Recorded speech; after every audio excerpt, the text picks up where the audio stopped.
Here we are. It's August on the Carnival. Boing. And let's see if I can. And the first thing I'll say, there are sometimes you get rude and you talk about what are the ugliest bands out there. Well, if you don't want your band to be on that list, you want to be on the most beautiful bands, hire Greg to drum for you. That's it. I will pretty up your band. You'll be on the hot list. You'll be like the roses will fly. But all I could say is today, we're even going to have a jam session at the end of this. I have no idea what they're going to play, which should be awesome, though. But I'm calling them the Carnival All-Stars. We're looking back our good friends, Matic, Sanders, and Dan Zaya. Hey, hello, everybody. Hi, interwebs. Thanks for having me. Always. And we're talking about this at the beginning a little, so if you'd like to elaborate a little as players, the idea, the contrast, how you combine original and cover tunes. And thoughts on cover bands, cover tunes, whatever. Well, to be honest with you, for so many years, I have played with people where this is a discussion, this is a debate that never gets settled. And I actually eventually came to the place where I'm happy that the debate's not settled. How can it not be fun to play either covers or write your own music if that's something that you do, If that's something that's in you, then you got to get it out, even if you're in a cover band. I'm in a cover band, but I have original projects where I got to write my music. Even though they may not play for 3-4 years, right? Because what we're doing is writing and recording. But it's always happening. You can get it in. Well, I found one thing for me, mainly learning as I was going along playing drums, is that everybody's like, well, we got to write. Everybody tries to write too much. They try to write all this complicated stuff, but all the stuff you're learning for the cover band has certain parts and repetitive things and sections, and you sort of learn to pare it down. If you want to be commercial sounding, you got to sort of sound like what's out there. No question about it. So you have to sort of, at least I've learned that. If you're in a cover band and you're learning how to play songs and you're diving into what those people did, you learn about song structure, arrangements, right, that you then put to use in your own future songs. Right, and you're getting the benefit of their mistakes, because all that stuff is refined down, through the producers and stuff, and then they make it the most accessible thing. Yeah. I'm just happy to be singing with the band. Right. Whether it's cover band or original band, it's great to be around great musicians. Right, that's true too. But I think getting people out to see a cover band of music that they are going to enjoy is a little bit easier. Yeah. Did you ever see the meme? It's perfect, where it's a Trojan horse going into Troy. It's like the Trojan horses cover songs and the guys inside are your songs. But I always think too, like saying you play, you make them your own too. That's true. Which I like, because I don't. Yes, if you go to a tribute band, I expect they're going to try to play note by note. But otherwise, feel free to be like a Bob Dylan, where you're sitting there. What does he actually play? Oh, that's it. I've heard it 1,000 times. It takes the pressure off too, though, to be in a cover band. You just kind of, I'm going to do this stuff like Journey or Steve Smith or whatever, the drummer. And it's a challenge because then you got to learn all these different styles. Yeah. So, it makes you a better, more rounded player.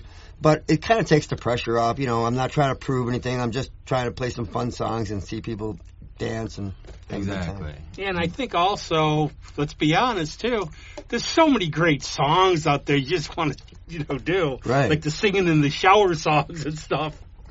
Yeah, right. I mean, the chances that you're going to come up with that next great gotta listen to song, they're minimal. But you know what? If you have it in you, you got to get it out. You got to get it out before you die, and that's really what the drive is. If the music is inside you, you got to get it out. I mean, the thing too, cover bands are fun, but when you're writing your own stuff and you start to get people interested, like with Side Eye, you guys do it, and Brian Lindsay and Cupid's Boomerang, now I got that going. So it's just nice to get, all of a sudden people are wanting to hear what you're doing, even though you're not playing the hits, so to speak. Yeah. And when you can build your little following, hopefully it grows, but, they trust you. They trust that you know what you're doing. I think you guys all find that. I mean, that's the thing. It's like you work hard and people, all of a sudden, they like it. Yeah, the people that hear the music respond well, I think it's always a nice they get a nice surprise. I tell you what's always cool, if you happen to be an original band, and I have two original trios right now that are in various states of, activity. One is on hiatus, Cold Seal Tested, but we've been around for like 15 years. And then the front, right? And both of them write music, but we also cover music. And what's neat is, like, if you're playing somewhere and you throw in an original and somebody asks you, whose song is that? Right. And you're like, oh, that's kind of a cool moment. They think we're covering somebody, but now it's our own, Right, and that's kind of the thing, that you've kind of cracked that code of making it sound like music that's out there. Yeah. You know what's the saying? Okay, there's a film, Squid and the Whale, and it's like almost like they did it on purpose because it would be so obvious, where you're supposed to do a poem and come in your own, and one kid comes in, so you think you can tell heaven from hell, and nobody knows. There's like one student who knows. Oh, you like Pink Floyd? Do like an obscure song like Freebird and go, yeah, I wrote that. No, but one of my friends would play like out in like Hemlock and stuff. He'd do some of these obscure country songs that they think he'd write them. Yeah, which is cool. I have I think some bands out there, everybody wants to do the cover band, but we're going to do it differently. We're going to do different songs, and they're like, we're going to go for the deep cuts, and we're going to do that, which is fine, I think, for other musicians. Yeah. But to take it out and not do the songs that people love already, they're like, okay, one little pet peeve, and I'll admit this. There's this artist called Dolly Parton. She's done more songs than Jolene. I have 8 friends who do Jolene. What do you think of? I'm gonna, for lack of a better word, have you heard her Rockstar album? I like Little really good. Little Sparrow. Little Sparrow is really good. Yeah. For lack of a better word, I'm going to say gimmick bands. And we were talking about one, Dred Zeppelin. A popular one that's come around here, you have to see, is Max Sabbath, which is McDonaldland characters singing Black Sabbath songs. Oh my God, that sounds awesome. What are your thoughts on that? Is it like kind of creative and fun? To me, that sounds like an entertainment worth your dollars, man. Because you're going to go see somebody. They're giving you a show. Yeah, they're giving you a show, and you got to take it for what it is. I don't know if you guys are baseball fans or not, but there's a baseball team out there called the Savannah Bananas. Story after you're done. Yeah, and the Savannah Bananas aren't really playing baseball; they're entertaining you, and it is sold out. You actually have to win a lottery to get it done. I literally, confession. Along those lines, yeah. I might get jumped outside the studio, but I'm a Dodgers fan. So it's the Dodgers and the Rays. I've been you know what it was? Growing up, it was like the whole thing with Lasorda, the infield, all the players. Steve Garvey. Lopes. So the Dodgers and Rays are on. The Dodgers and Rays are on. And before then, I'm flipping around the channels, and I came on the Banana Ball League. And it's this thing, I don't know how to even explain it. They time you for 2 hours. That's how long the game goes, no matter what. And they also have a trick play counter. How many trick plays can you have? I think you have to throw the ball all over. Oh, listen, so it is an entertainment. My son went to see this, and he's telling me all about it. He lives down in Alexandria, Virginia, in Washington area. Oh no, I live there. And basically, so these guys are former baseball players, Division I athletes, maybe former pros. They are legit athletes. But there's dancing involved. There's times they got to take a break and dance. But the play that you're talking about, if you get walked, right? The rules of the game are that the team has to throw the ball around. All 9 players have to touch it.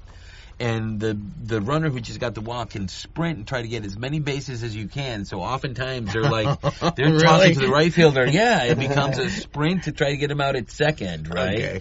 There are also other rules, like if you foul the ball into the stands and the fan makes a clean catch, it counts as an out. Oh, yeah. Right? So a lot of interesting things, and they got choreographed dancing and the whole thing. And they get points for trick plays, right? So I think they're playing inning by inning. You either win or lose the inning. So sometimes these guys will do backflips and then catch the ball behind their back because they're getting extra points. I saw a picture on their website. They had a guy pitching on like a unicycle Yeah. with stilts. Yeah, Oh, it man. looks entertaining. One of my dream jobs would have been like to pick like a Penn League team and do marketing, because the Batavia Yeah. Muck Dogs would have the funniest marketing. One time after Tom Brady got suspended, they had a Tom Brady marketing. If your name was Tom Brady, you could come free, but they'd stuff you away for the first 4 innings. Stuff like that. You know, it sounds sort of like Yeah. Shades of the Harlem Globetrotters. Yeah, People exactly. forget the Absolutely. Globetrotters were great athletes. Absolutely. You know, just So don't. yeah. You know. So the idea of seeing Ronald McDonald do this solo in Paranoid.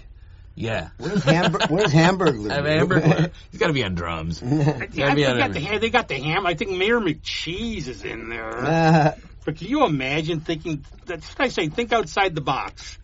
You know, and that's my big thing. Is my only complaint about like the city is, I say people don't think outside the box too often. Just go to a show, try somebody, pick a cool name, Yeah. and just go. I Go. mean, what are you going to do? You have There's an hour. What plenty else of you can do with an hour? options. Look at that, and then plus you get to see some of the cool places. I like to go to Whiskey River up in Charlotte. Oh yeah, it's a great place. Yeah, you are you guys playing up there this summer at any point? I Whiskey played River? there a little bit Yeah. last year. What a Not- great not this stage year, no. to catch bands up there. So my buddy Steve, who plays in the front with me, he's a bass player. He's also plays bass in the Taint, so I like to go catch him up there. It's a great Now, outside stage. There's also he's got there. Studson Street when they have the access. I'm eclectic, cool X75 Studson Yeah. Street. Actually, my cousin lives like down the street, so like if I'll go there, but that brings a little tangent story where I misplaced a credit card, so I had to get a new credit card. You and And credit cards, bro. yeah, I know. It's been credit card year, man. So I call up, and they have to make sure the charges.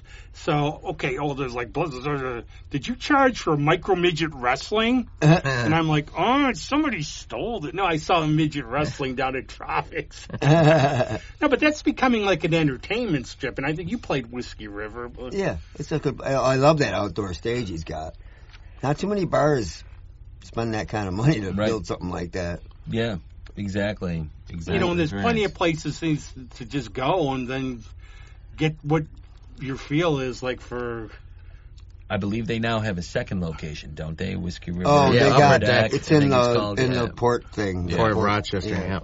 Well, That's a nice place. Yeah, we have to Haven't talk been about there it too, I guess, if Ozzy passed. The only thing I'll Yeah. say is, for Ozzy years, he probably lived to be 500. Does anybody have any thoughts on Ozzy? He Like, packed a lot into those 76 years. I saw some clips of his final show back to the beginning where they did about 5 songs, Black Sabbath. Right. And you could tell he wasn't well. I mean, you could tell. And then it turned out he played right to the end. But wow, what a legacy! What a Right. career he left us. I mean, he went down swinging, man. There's no doubt.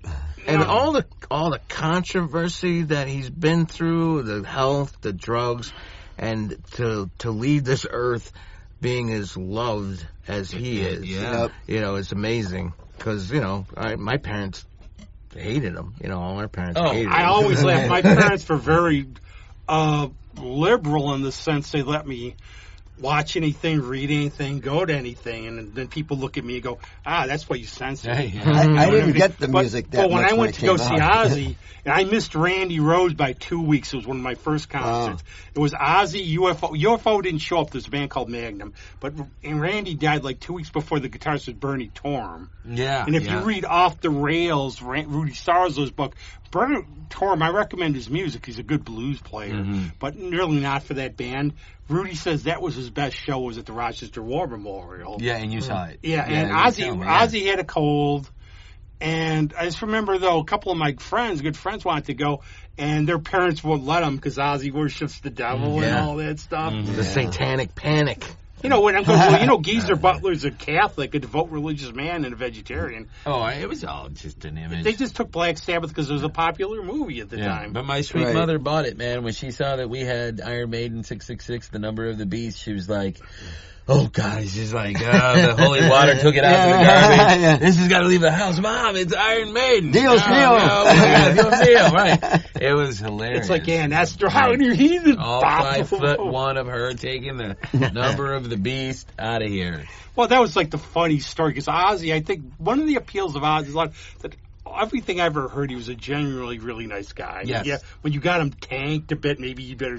But genuinely sweet man. And he was a character. He was his own unique person. Like for a metal singer, he was the opposite. He wasn't like this out in your face. He was like sort of like a perspective of weakness. But he was himself. Right. And I think that's what people really love is the character. But he just had the best lines. There was a line about Black Sabbath.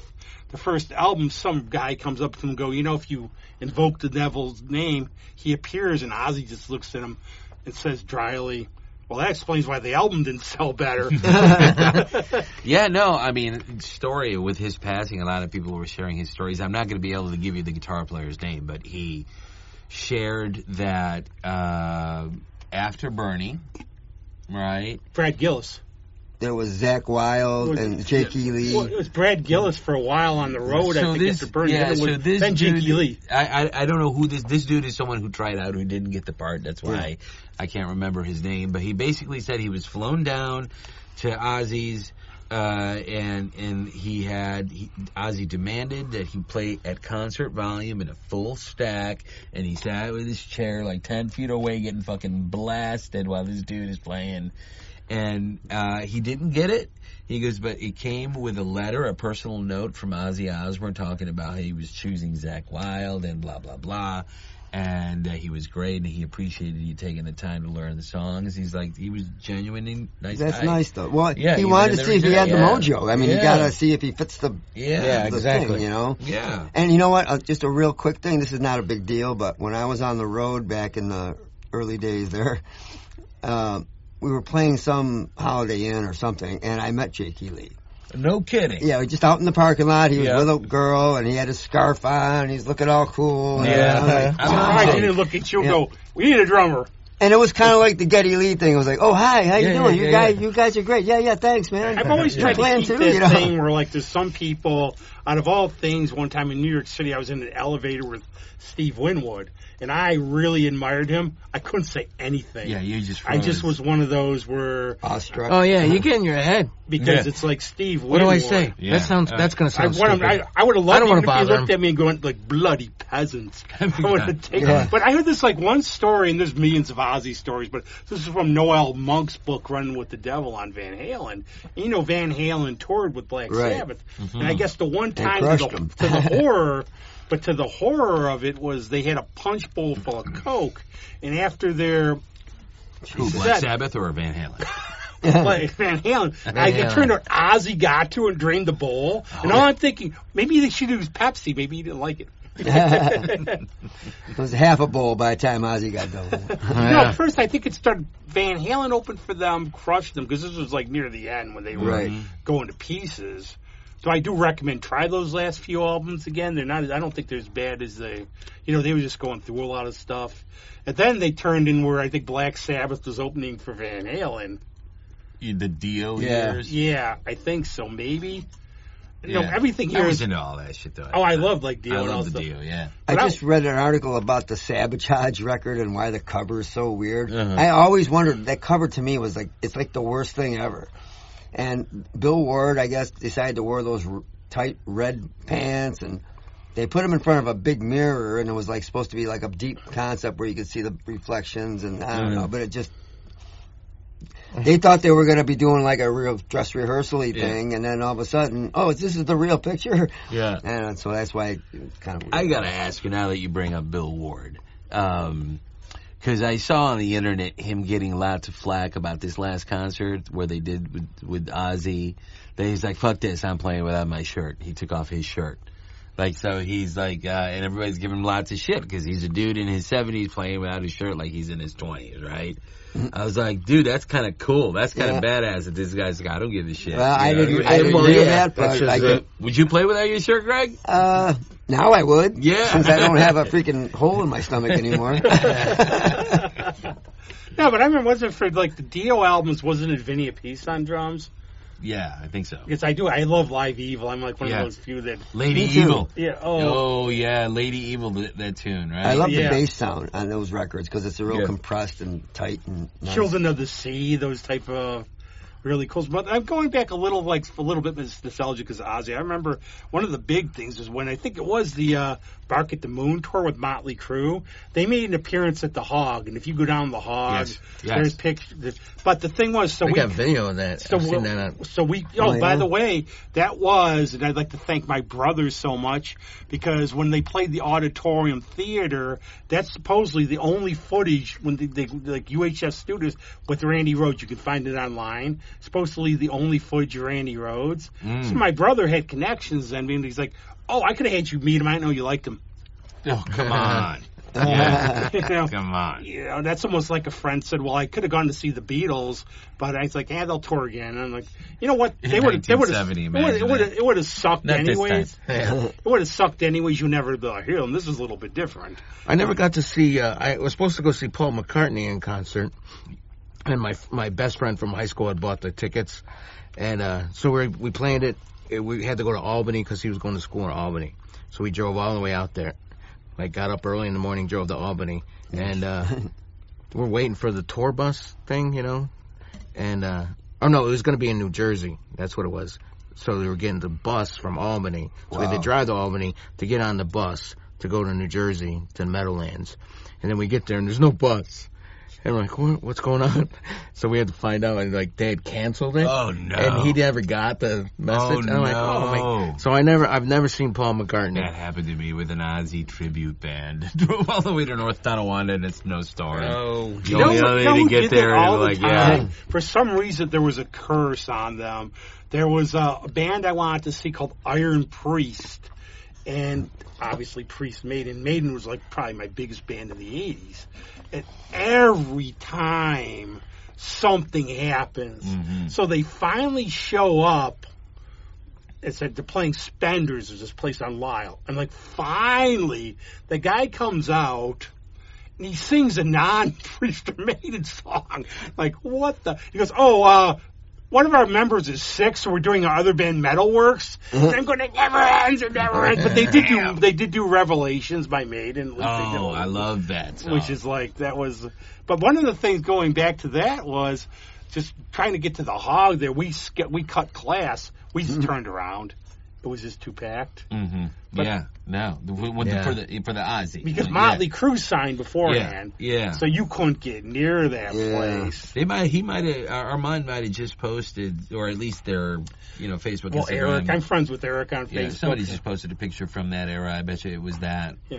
Yeah, they did a lot from that when Ozzy passed away. The Hog was posting a lot. I love, whenever I'm there, if I run into Arm and I just look at my watch, turn it the other way and go, we'll be talking an hour. And we'll be and I remember pointing, because I remember that day. It was so crazy. Yeah. I was listening to the Eddie Trunk show on Sirius, and he had Nico McBain, the drummer from Iron Maiden, and he was talking about his replacement, and he goes, I can't do the crazy rolls anymore, but I can still, play. And it was really cool. He seemed like a really nice guy. Nico's body is letting him down, right? Yeah. In terms, he says he can't really do it anymore. Yeah, he can't do the big 30-second roll. For at least prolonged on tour, which is going to be, that hurts, But you reminded me, too, of the Paul McCartney thing, but this is rock star encounters and musician encounters. So a friend of mine, I'm a big Jason Isbell fan. He's a great songwriter. Yeah, he's great. Seen him 8-9 times now. But so he used to play for Drive By Truckers. So one time, Drive By Truckers were playing here. My friend went to see him. This was actually, it wasn't that. It was actually after when Isbell played here. And he walked out. Jason Isbell by his truck, by his bus, and he goes, I met you before. And he goes, when you met me when I used to be an alcoholic, was I a real asshole to you? But let's go back a little, though, because we were mentioning Ozzy, and I was mentioning the Hog. How was it when you were growing up in terms of what was your music thing growing up? What was sort of your obsessions? What were you into? You should be interested in growing up, were you? Yeah, here in Scottsville. So it was 1983, I think, the year that I really picked up the guitar for good, and it stuck, right? And I was chasing, of course, Eddie Van Halen, Randy Rhoads, all that stuff. That's what I was chasing early on until around 1984 or 85 when Stevie Ray Vaughan put out Texas Flood. Ooh, I right. believe. Yeah, and then soon thereafter, he put out Couldn't Stand the Weather. And I would deliver my paper routes. My paper routes were how I got money to get guitars, and my first guitars, my first amps. And I would be listening to that in my Walkman, the Couldn't Stand the Weather group, ding, ding, ding, boom, boom, and I think really what, and that was just in the first couple of years. So I continued to do the hard rock 80s thing sort of out of necessity. You couldn't be a guitar player in the 80s and be in a band and not know that stuff. Right. But I immediately fell in love with the blues and groove. And especially if you listen to a song like Couldn't Stand the Weather and you hear that groove, that's the kind of stuff I love to play. If I'm there in that groove, in that pocket, I'm just having a good time. To this day, it's 40 years later, and it's just, yeah, that's where it was for me. I don't know. For me, I mean, I was in chorus, and then I was in band and jazz ensemble. I played saxophone. So through high school and early college, I was just kind of more concentrated on playing my saxophone, and I had to quit chorus because, it was getting in the way of my jazz ensemble. But as far as the music goes, 6th grade, I got a boom box, and then you have to ask your parents to get you a cassette tape, not the vinyl. Give me a cassette tape. But the first one I bought was Van Halen 1. Yeah. And I put that in with Running with the Devil, and that siren just started. I'm like, oh my God, this is it, So Van Halen was, but I've always been a fan of everything. Yeah. Same. Did you know that song even was more a so car now. horn? Was it? That's a car horn that they use. Yes. On that. Oh, nice. In reverse, And isn't they it? just sort of, they amped it up and reversed it. And then reversed it, yeah. See, I can never go like halfway when I can combine paper route and boom boxes, because I would take a boom box on my paper route. Yeah. I'd have a situation on my bike and be Yeah. blaring stuff. But one of the first things we all had to do was go to B. Foreman's and get that ELO album just because it had a little spaceship in it. Like Yeah. $2.99. And I actually was really big into Kiss for a while. That was a I think great I got, album, ELO. Yeah. But you got to get the spaceship. It was like $2.99 for a double album. But I actually was really big into Kiss for a while. Especially my friends and I had this obsession with Kiss Meets the Phantom. And then we tried to watch it later on. And, well, we didn't have as much an obsession with it anymore as we saw it again. But, that was just when Kiss was really big. And I got Alive, and then I tried to get all the solo albums. And that, but then I branched out, and the reason I branched out again was just because I was lucky. My brother was in a band that played at Scourge's a lot, so I was his new math, and I just got into, like, he would have records of the Ramones and all this stuff, and one of the big ones for me was Nick Lowe's Jesus of Cool, which is like a gateway drug, I call it, for me, because it's sort of normal, but it's not. It's out there. But then, like, I know in my high school, we had our groups, so you had to sort of be underground, like, well, I just got Coltrane's. Oh, no, I just got Priest. Because you were the metal guy, the alternative guy. Yeah, no. I'm trying to think about what did we play in my high school band. They played quite a bit. Judas Priest was in the set list. Kiss was in the set list. Bon Jovi. In addition to Stevie Ray. You had to play Bon Jovi. You had to play Bon Jovi. You Give Love a Bad Name. We played. I played Wanted, Dead or Alive. You have to. Yeah. It's my own. It's again music again is opinion. But I've seen Bon Jovi open twice, and I thought they stunk both times. Did you?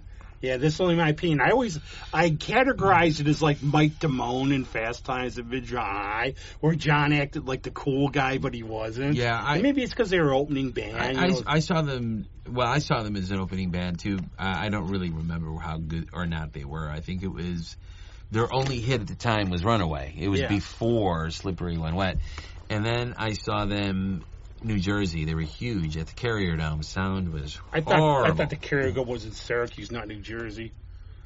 No, what did I just say? You said New Jersey. Oh, I mean Syracuse. It was the album I'm making yeah. a funny. That's why it sounded bad. You were in the wrong place. All right, I You're was on the like, wrong yeah, show. all right, like my neurons You're are not taking it- connected. you're I'm like, what's he taking it- talking you're about? taking it Did he too have an seriously. album called New Jersey or no? Are there He any didn't. good sounds at the Carry Dome? Has anybody ever It's been to got it? to be impossible Yeah. to mix I don't a think good you live can. sound there. I did see McCartney there. He sounded okay, He's but coming. that's McCartney. Yeah. Buffalo, Bud, No.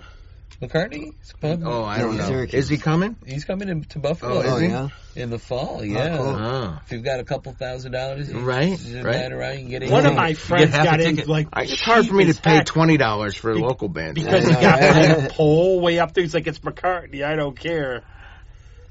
So that's the thing though. Now I'm just thinking back to those old days. We complained when a ticket was $12.50. $15, yeah. Oh my God, yeah.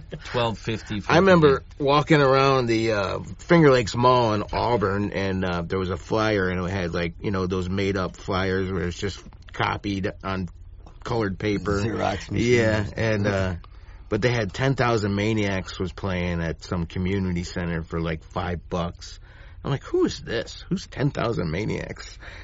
And then later on, I'm like, oh, that's 10,000 Maniacs. Yeah. Yeah. Oh, Natalie. Remember too. the Three Dog Night live at the Forum? One of the singers makes a comment to somebody. He goes, "Oh, can you hear okay back there?"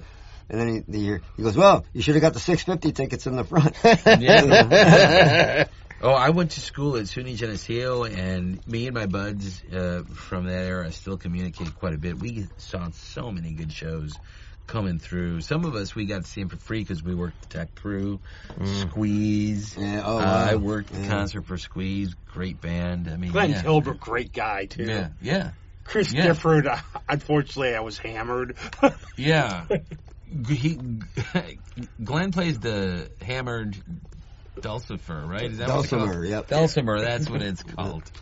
Yeah, he's quite a hell See, of the a story talent. was I met him. He played at Milestones, and I'm a great guy. Yeah. But now Chris Difford played, and unfortunately, before Chris Difford, I had a little bit of the barley. Yeah. And I'm sitting there. He walks up to me after the show because I have a CD. You want me to sign this? Yeah. Like, Yeah, I have actually played and jammed with Glenn, actually, believe it or not. Probably the most unique of my musical experiences. How did that come about? I was a student at SUNY Geneseo, and I've got my guitar my freshman year, and I see that the Geneseo String Band is holding auditions.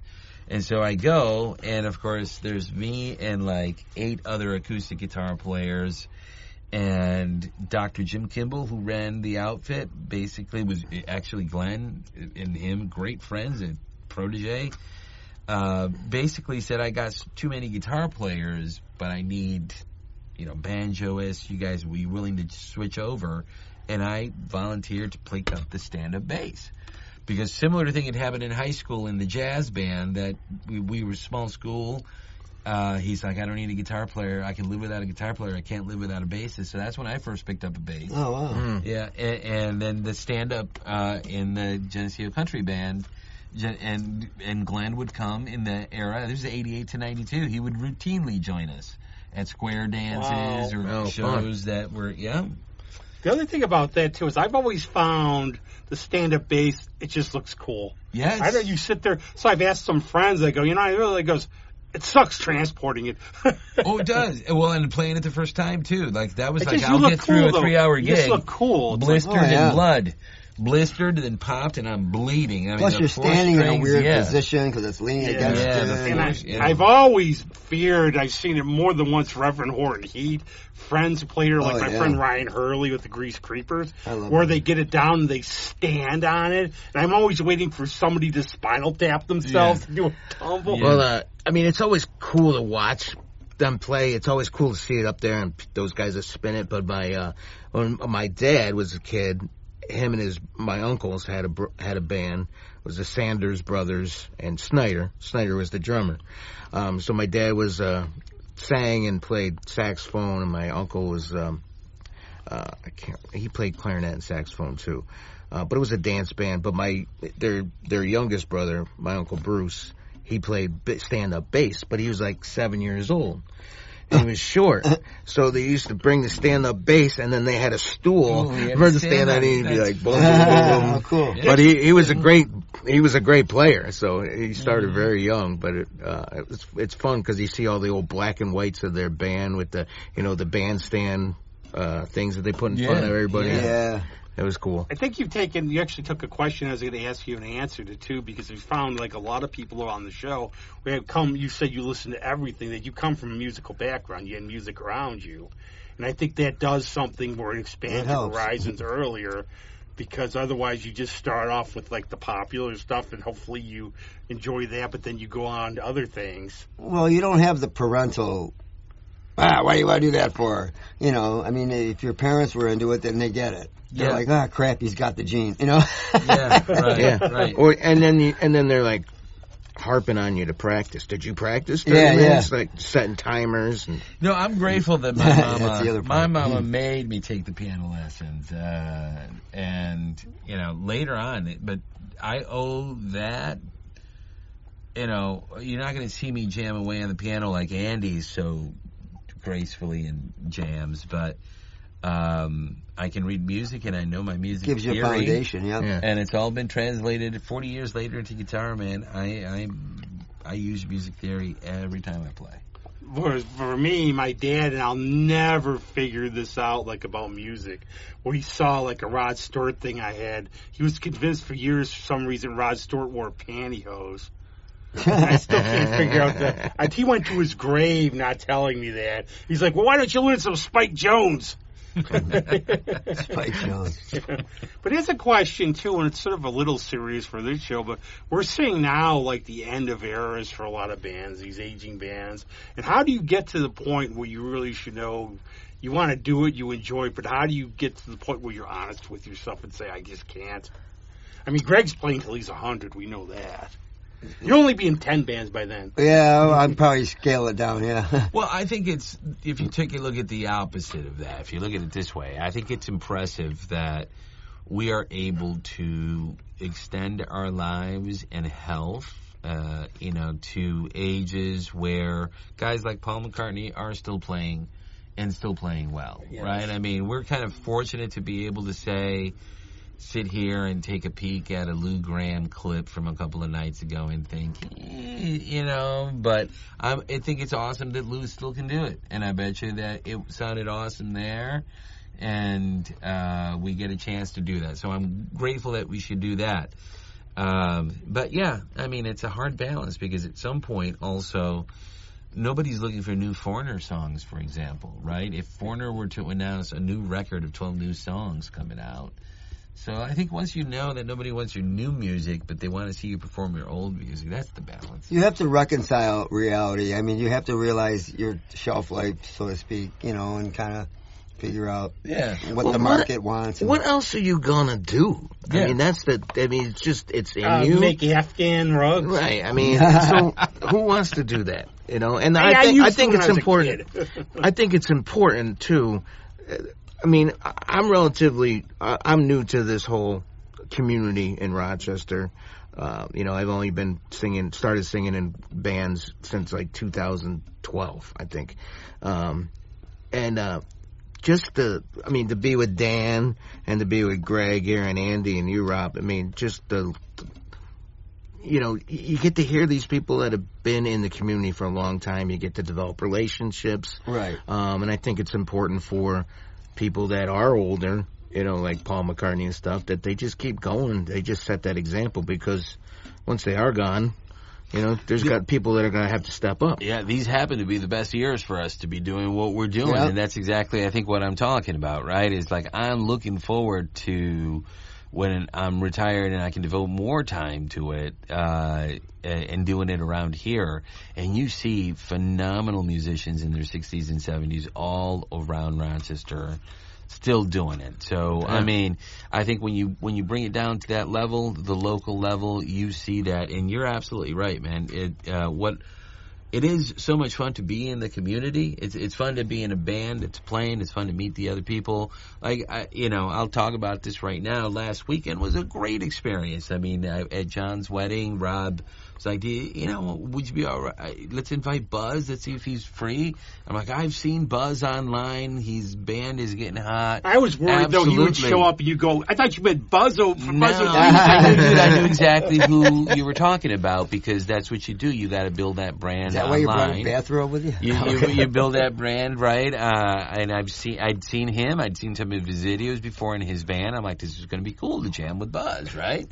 Yep. So I'm looking forward when you guys do that. And then just a few days after that conversation, we're at the Steel Rail Festival, and Isn't Side Eye on at 3, and we're on at 4. Yeah. And I'm like, this is great, absolutely. And we couldn't be doing two more different things. The Thigh Masters are a top 40 cover band across the ages, man. If it was in the top 40s during that year, whether it was 1983 or 2003, we're probably playing it. But you do cool It songs, sounded though. good. You play Yeah. a lot of those deeper tracks that I really like. Very Superstitious. We do superstitious. stuff like that. It's it's groovy bass, and like we were talking about before, that's easy to get 100 people in the door when you're doing, something like that.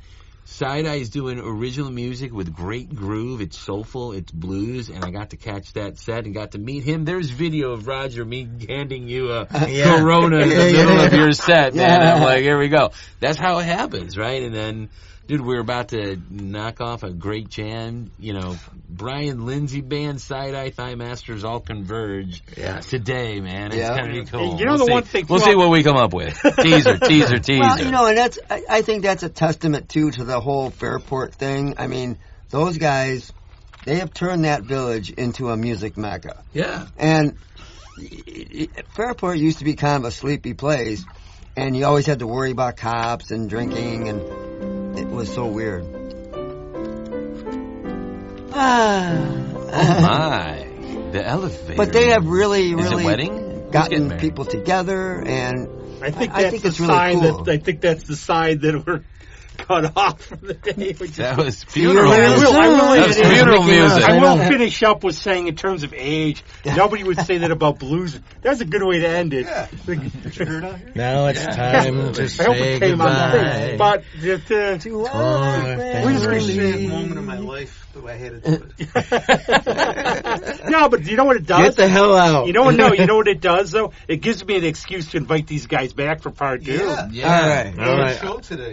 And Thanks. we're That still was, on the air. that was really awesome. It really I want to say hi to invigorated Get me, Mad bro. Radio Yeah, and Scott Palin. Yeah, we did it in like 5-7 minutes. It really kind of made. Well, the now conversation we have much to. Now we're easier. going in time. But the only thing I'll add too is go see a Joe Beard's almost 90. All these blues. Yeah. Yes. Right. And we'll pick this up, but let's do a little for an extra before I finish up with stuff. What's going on with all of you? Where are you playing? Well, Greg's playing. Oh my God! Here we go.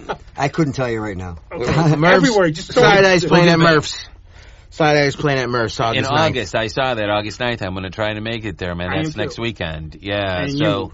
the Thigh Masters just gigged last night. Our next gigs are in September. See, September 6th, we are at Aurora Brewing in Bushnell's Basin. September 20th, back at the B-side Fairport. Yeah. So Actually, let's I got a fall into Cupid's some rock and Boomerang roll. gig. Where the hell is it there? And At now- Lux on Friday. Just coming. And now we're going to okay. have a very special treat. I just called this the Carnival All-Stars. If you guys want to make up a name for your little jam band later on for next time, tell me. And I can't wait to imagine what you're going to play. I don't know. It's going to be good, though. Ozzy's figure reaching something I'm out. really feeling Yeah. all right about this. Buzz Me too. and Dez and the And Carnival thanks a lot, guys. All-Stars. I It's love always, it. it's always a pleasure to have you Hey, on. thanks for having us, bro. I always want to have a band called Buzz-O-Matic and the Vibrators.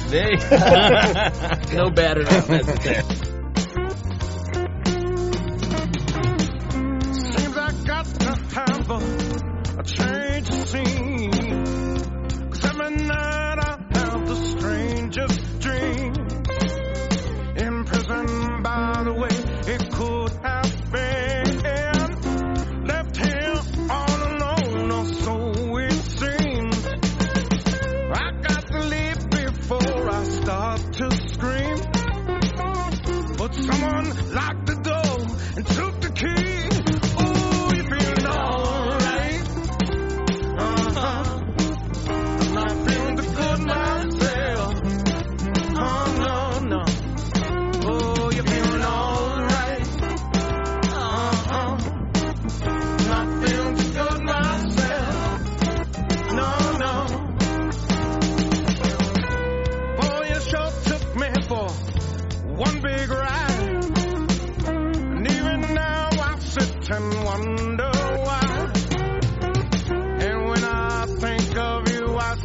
myself from crying. I just can't waste my time. I must keep trying. Gotta stop believing in all your lies. 'Cause there's too much to do for a time.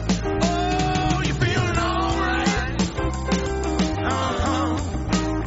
I'm not feeling too good myself. Oh, no. You feeling alright? Not feeling that good myself. Oh, no.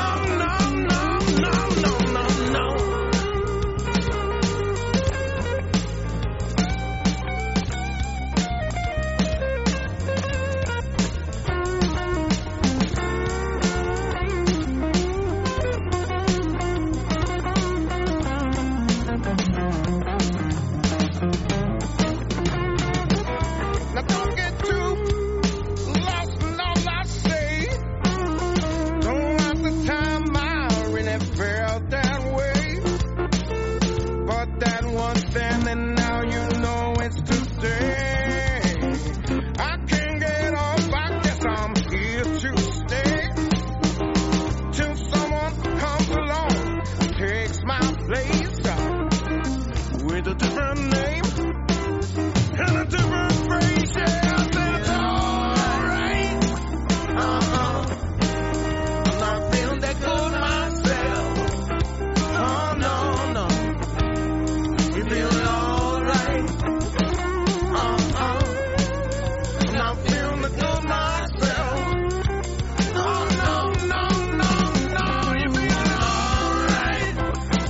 I'm not feeling the good myself. Oh, no. You feeling alright? I'm not feeling the good myself. Oh, no.